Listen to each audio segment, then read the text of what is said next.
Okay, the next thing I want to look at is some ideas that can put expression and feel into your playing.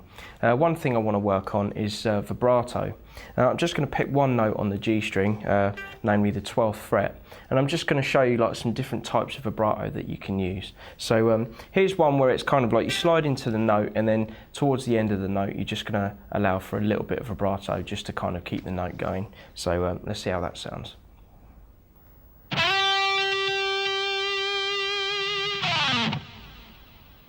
Okay, as you can see, I'm sliding into the 12th fret on the G string, just holding the note and then gradually working in some vibrato. Basically, you kind of want to just shake it a little bit with your left hand, and you're kind of just rocking your hand like that, but holding the note on the string.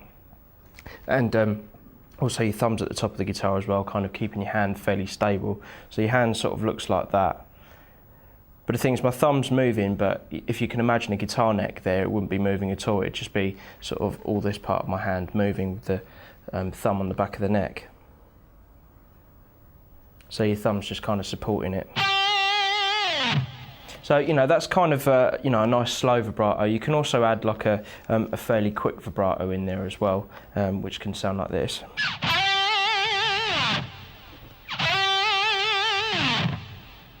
Okay, so the vibrato is slightly wider, but what you want to do is try and keep the same note that you're aiming for, instead of kind of bending the note out of pitch and then adding vibrato to that, because I've seen quite a lot of people do that. But, you know, what you need to do is just kind of like shake the note around where you're trying to pitch.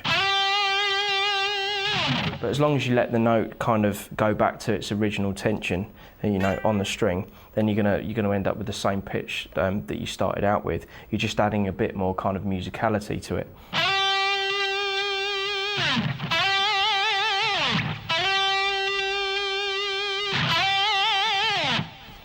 Also with vibrato as well, it's worth doing on different fingers.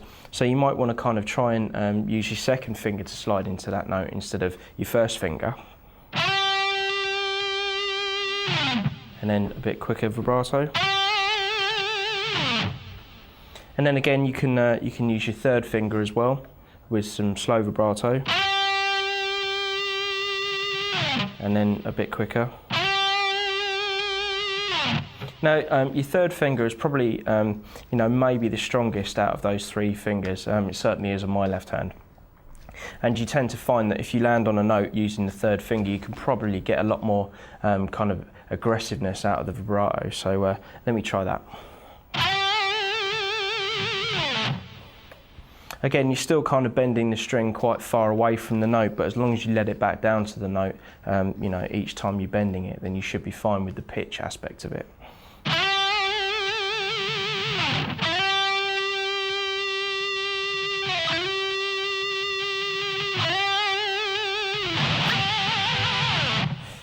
You know, so you can kind of, you know, experiment, that's all I would say.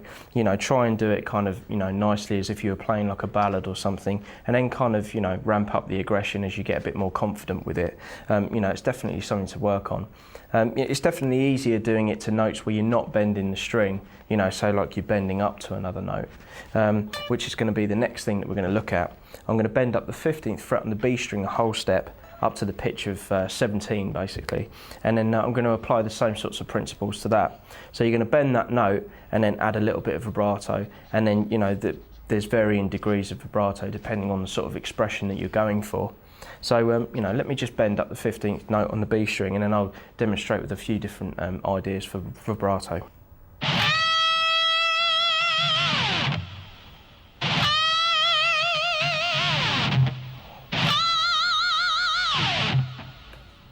Okay, so again, going from, you know, starting off with slight vibrato and then ending up with quite an aggressive vibrato. But, you know, when bending, it's harder to keep the pitch of the note because obviously you haven't got the tension of the string bringing it back to the note that you started on. When you're bending the string, you've got to hold that note, and then you've got a kind of vibrato around it as well. So it definitely takes a bit more control. But, you know, if you kind of not sure of the pitch that you're supposed to be aiming for, you can just play 2 frets up. So you just play the pitch of the 17th fret and then bend the note up.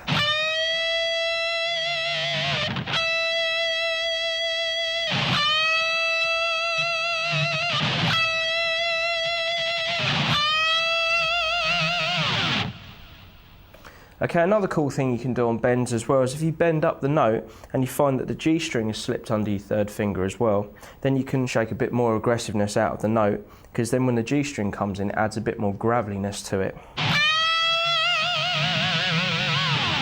Like that. So eventually when you get towards the end of the note, that kind of G string slips in a bit more and you can get a bit more kind of, you know, rockiness out of it. So, you know, that can sound pretty cool, you know, when it's called for.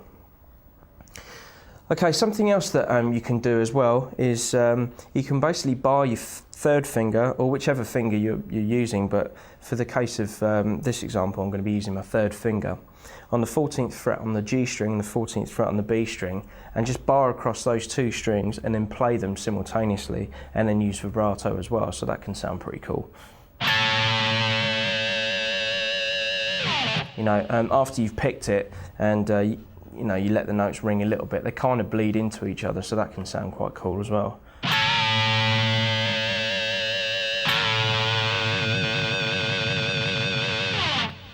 Okay, you can also practice this with other fingers as well. So if we bar across the 12th fret this time on the G and the B string, then use our first finger. Then you can sort of like alternate between the two to get used to this technique.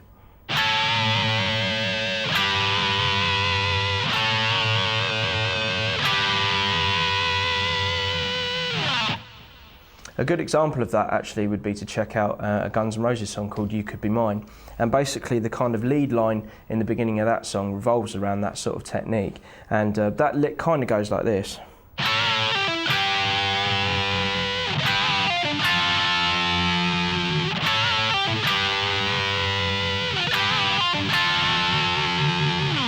So again, that's kind of putting the lick into context, so you can, you know, if you're not quite sure, I've never heard that kind of sound before, then you can, you know, go and check out that song, you know, as a reference point.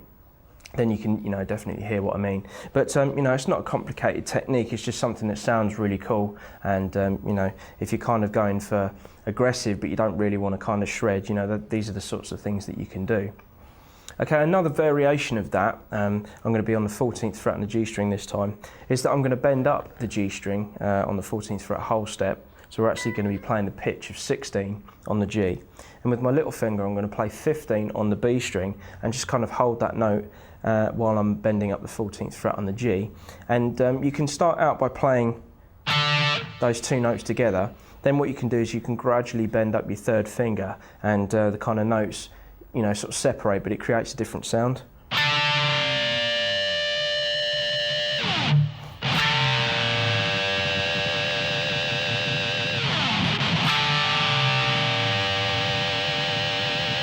Again, when you get that 14th fret up to the pitch, you know, you can add a bit of vibrato, so you can kind of, you know, gradually work it in, or you can, you know, be as aggressive as you like. It really depends on the sort of thing that you're playing and the kind of sound that you're after. Okay, then you can sort of do combinations between the two. You can do that kind of technique, then you can go to the barring technique.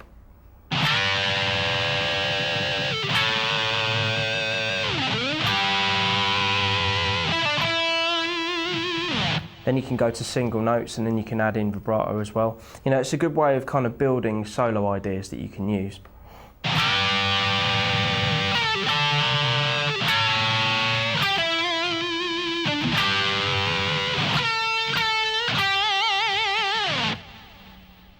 Okay, so, you know, taking all those licks into account, you know, just try basically playing them, you know, one after the other and kind of joining them up. A good way to do that would be to play over the backing track on this DVD and sort of, you know, work in some bending and some phrasing, because sometimes with a lot of shredding in rock and metal, that can sometimes get overlooked, and, you know, that's just as important, creating, you know, melody as well as, you know, impressive technique as well. So I definitely recommend practicing this type of thing as well.